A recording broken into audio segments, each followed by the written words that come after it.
जो आज भी कमेटी डालते हैं, क्योंकि कमेटी एक ऐसा विषय है या ऐसी एक्टिविटी है जिसमें आज भी हम अपने आप इन्वॉल्व कई जगह हो जाते हैं। और आप ये जानकर आश्चर्यचकित हो सकते हैं कि उनके टीचिंग स्टाफ में कई लोग निकले जो कमेटी डालते थे।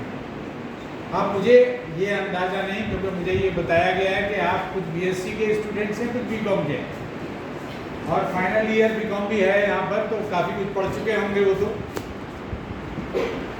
कमेटी एक ऐसा विषय है कि जिसको हम लीगल नहीं कह सकते। कोई कानून कमेटी को रिकॉग्नाइज नहीं करता है, और ये बात हम जानते भी नहीं है, और हम कमेटी डालते हैं। अब कमेटी में लोग करते क्या हैं, क्या एक पर्टिकुलर डेट में इकट्ठे होंगे सब, उसमें कुछ रुपए अपने कंट्रीब्यूट करेंगे, उस डेट में एक आदमी लेके चला जाएगा।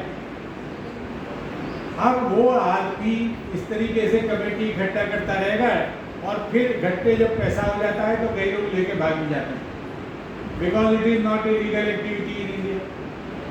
आपने तो, कॉमर्स वालों ने तो हमारे जो कॉमर्शियल लॉज हैं वो जरूर पढ़े होंगे। आरबीआई एक्ट पढ़ा होगा, नेगोशिएबल इंस्ट्रूमेंट एक्ट पढ़ा होगा, बैंकिंग रेगुलेशन एक्ट पढ़ा होगा। किसी भी एक्ट में कमेटी का कोई चर्चा नहीं, और ऐसे लेन देन इंडियन कॉन्ट्रैक्ट एक्ट से भी गवर्न होते हैं, उसमें भी इसकी कोई चर्चा नहीं। अगर आदमी ये पैसा लेके भाग जाए तो आप उसका कुछ नहीं कर सकते, और लोग भाग जाते हैं। लेकिन इसी का एक दूसरा पहलू भी है। ये तो एक बात हुई, यहीं से फिर एक सिद्धांत प्रतिपादित होता है कि कुछ लोग जो कमेटी चलाते हैं, उन्होंने इस अपने कार्य को ऐसा मैनेज किया हुआ है कि लोग उन पर पूरा विश्वास करते हैं। और जितने फाइनेंशियल ट्रांजैक्शंस होते हैं कंट्री में, आजकल तो डिजिटल ट्रांजैक्शंस का बहुत जोर हो रहा है, और पूरा इंडिया ही डिजिटलाइजेशन की ओर आगे बढ़ रहा है। आप जो भी फाइनेंशियल ट्रांजैक्शन करते हैं, चाहे वो लेन देन के माध्यम से फिजिकल ट्रांजैक्शन हो या आप डिजिटल ट्रांजैक्शन करते हैं, हर एक ट्रांजैक्शन में पैसा इन्वॉल्व होता है कि नहीं? और हर एक ट्रांजैक्शन में जब पैसा इन्वॉल्व होता है तो सबसे महत्वपूर्ण जो एलिमेंट है वो है faith and confidence in the person with whom you are making that transaction. उस आदमी में अगर आपका विश्वास है तो आप फाइनेंशियल ट्रांजैक्शन उसके साथ करेंगे, और अगर विश्वास नहीं है तो आप में से कितने ऐसे करना चाहेंगे फाइनेंशियल ट्रांजैक्शन कि हमें साहब कोई विश्वास नहीं है, ये लेके भाग जाएगा नहीं भागेगा, फिर भी हम करेंगे। जरा हाथ खड़े करिए, कौन कौन करेंगे?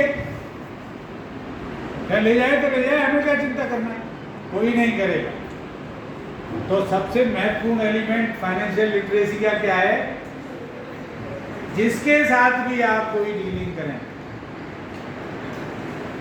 उसके अंदर आपका विश्वास होना चाहिए, फेथ होना चाहिए, ट्रस्ट होना चाहिए, कॉन्फिडेंस होना चाहिए कि नहीं, कहीं जाने वाला नहीं है। और ये एलिमेंट आपको, हमारे पास ऐसी संस्थाएं हैं जो इस बात की गारंटी करती हैं कि आपका पैसा सुरक्षित, आपका पैसा समय पर आपको वापस मिलेगा, मई ब्याज के मिलेगा। ऐसी संस्थाएं हैं या नहीं है? हमारे देश में ऐसी संस्थाएं हैं या नहीं है? कॉमर्स वाले किधर बैठे हैं? अच्छा, कॉमर्स वाले पीछे ही बैठते हैं क्या?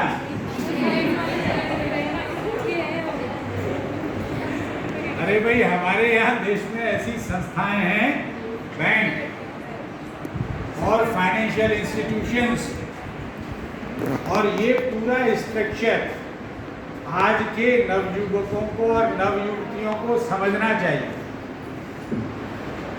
आज बैंक जो हैं वो हमारे जीवन का एक महत्वपूर्ण हिस्सा है। आपका कोई कार्य बिना बैंक के बिल्कुल सीधे तरीके से नहीं चलेगा। कहीं ना कहीं दिक्कत आ सकती है या नहीं? भी हैं, ये बड़े फ्रेंडली इंस्टीट्यूशंस हैं। आप सब अब 20 साल के ऊपर, कोई 18-20 साल, सब बालिग लोग हैं। All of you are intelligent and having some experience also. आप लोगों ने भी अपने अकाउंट किसी ना किसी बैंक में खोले हुए होंगे, और अगर नहीं खोले हैं तो आप क्या कर रहे हैं? आप गवर्नमेंट के एक बहुत बड़े प्रयास को निष्फल करने की कोशिश कर रहे हैं। अगर आपने बैंक में किसी में अकाउंट खोला है, किसी बैंक में खोला, तो पहले तो हमें उस स्ट्रक्चर को पूरा समझना चाहिए, क्योंकि कई बार हमारे दिमाग में ये सवाल भी आता है कि हमें कौन से बैंक में अकाउंट खोलना चाहिए।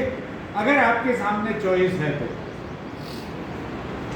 आपका स्टेट बैंक भी है, पंजाब नेशनल बैंक भी है, देना बैंक भी है, लेना बैंक भी है, यस बैंक भी है, नो बैंक भी है, बहुत सारे बैंक हैं। तो हमें जब चॉइस होती है तो ये डिसाइड करना पड़ता है ना कि कौन से बैंक में खाता खोलना चाहिए। तो इसके लिए पूरा स्ट्रक्चर समझना जरूरी होता है, और कॉमर्स वालों ने ये स्ट्रक्चर जरूर पढ़ा होगा।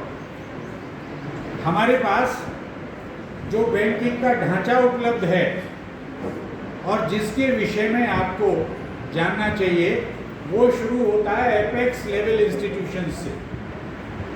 हमारे कुछ एपेक्स लेवल इंस्टीट्यूशंस हैं, जिनमें सबसे ऊपर आता है कौन सा बैंक?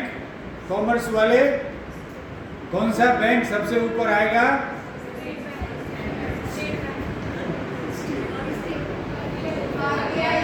हाँ, अब ठीक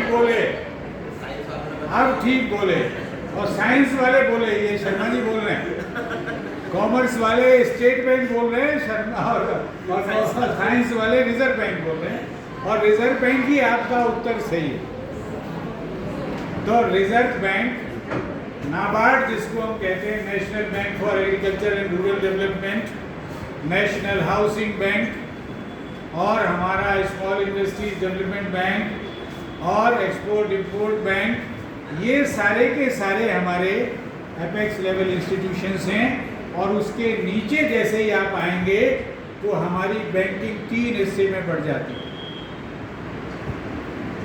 एक पब्लिक सेक्टर बैंक्स, दूसरे प्राइवेट सेक्टर बैंक्स, और तीसरे फॉरेन बैंक्स। और इनके हम और नीचे आएंगे तो हमारे रीजनल रूरल बैंक भी हैं, हमारे न्यू जनरेशन बैंक, जैसे आप लोग हैं यंग जनरेशन, ऐसे ही बैंक की भी जनरेशन्स हैं। हमारा न्यू जनरेशन बैंक में स्मॉल फाइनेंस बैंक्स आते हैं, पेमेंट बैंक्स आते हैं, और इसके अलावा बिल्कुल गांव में चले जाइए तो हम